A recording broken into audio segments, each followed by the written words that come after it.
Más de 40 sonadas contra el ejército se han registrado en lo corrido de 2025. 7 de cada 10 ocurrieron en el departamento del Cauca y al menos 10 de estos eventos terminaron en agresiones físicas o secuestro de los uniformados. ¿Qué hay detrás de estos bloqueos a la fuerza pública y por qué los militares no se pueden defender? Eso es lo que les voy a contar a continuación.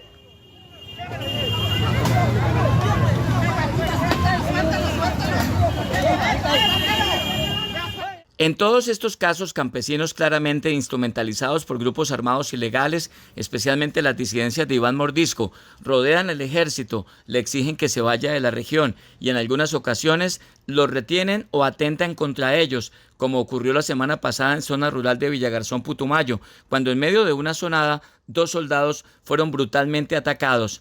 Algunos de los supuestos civiles que se oponían a un operativo para la destrucción de coca que adelantaba al ejército en esa región, les rociaron gasolina y luego les prendieron fuego para, posteriormente, mimetizarse en medio de la multitud que intentaba rodear a los militares. En los videos y fotografías se observa cómo los uniformados son evacuados en un helicóptero con graves quemaduras ante la impotencia de sus compañeros que nada pudieron hacer para evitar lo que a las claras fue una tentativa de homicidio, porque los supuestos campesinos intentaron matarlos. Lo dijo recientemente en Cali el ministro de la Defensa, Pedro Sánchez, durante una conversación que sostuve con él.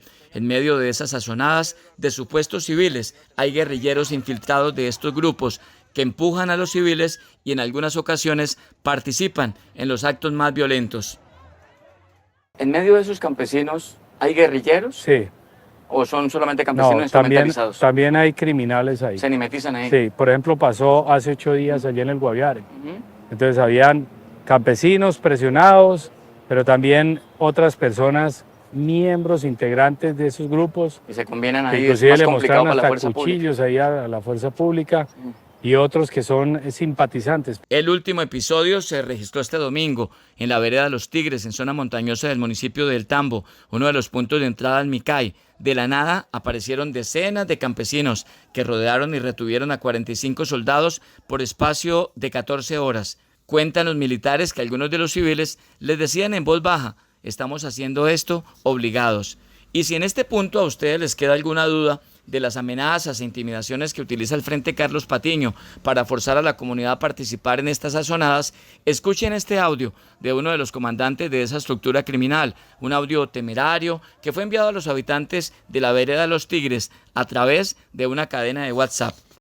Para el día de mañana necesitamos a todo el mundo, hombres, mujeres y niños, de todas las casas deben de llegar a la base de Cerro Tigre. Así es, donde nos tiraron esas bombas de todo.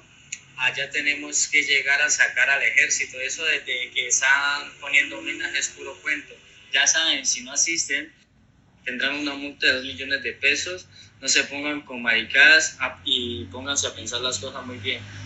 Así son las convocatorias poco cordiales que hacen los cabecillas de la Carlos Patiño a campesinos y cocaleros del Micay para que hostiguen, expulsen, agredan y, si es del caso, secuestren a los militares. La intención es clara: evitar el avance del ejército, ganar tiempo a proteger a un cabecilla, facilitar un repliegue y proteger las cocinas y cultivos del narcotráfico. En medio de esta coyuntura, generada por azonadas, agresiones y secuestros a la fuerza pública, el presidente Gustavo Petro anunció que volverán las fumigaciones con glifosato para combatir los cultivos ilícitos en zonas en las que ataquen a los militares, con las condiciones impuestas por la Corte Constitucional. Las sazonadas ocurren en regiones en las que el ejército avanza en procura del control territorial, se aproxima a la destrucción de una gigantesca zona de cultivos ilícitos o está cerca a un cabecilla guerrillero. Ocurrió en el retorno Miraflores tras el operativo que terminó con la muerte de alias Dumar o Chito.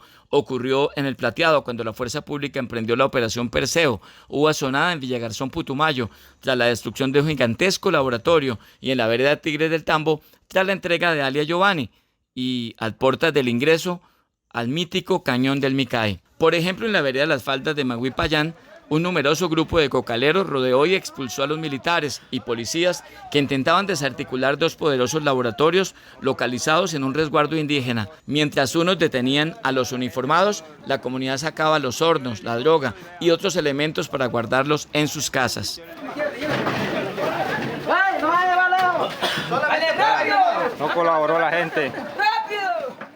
Inmediatamente desarrollamos nuestra operación hacia ese sector y al llegar allá pudimos encontrar dos laboratorios, uno que estaba en plena producción, como le llaman coloquialmente, el otro estaba con su material y al llegar nosotros al laboratorio principal íbamos a hacer el procedimiento judicial porque íbamos con policía judicial, nos acompañó exactamente antinarcóticos de la Policía Nacional.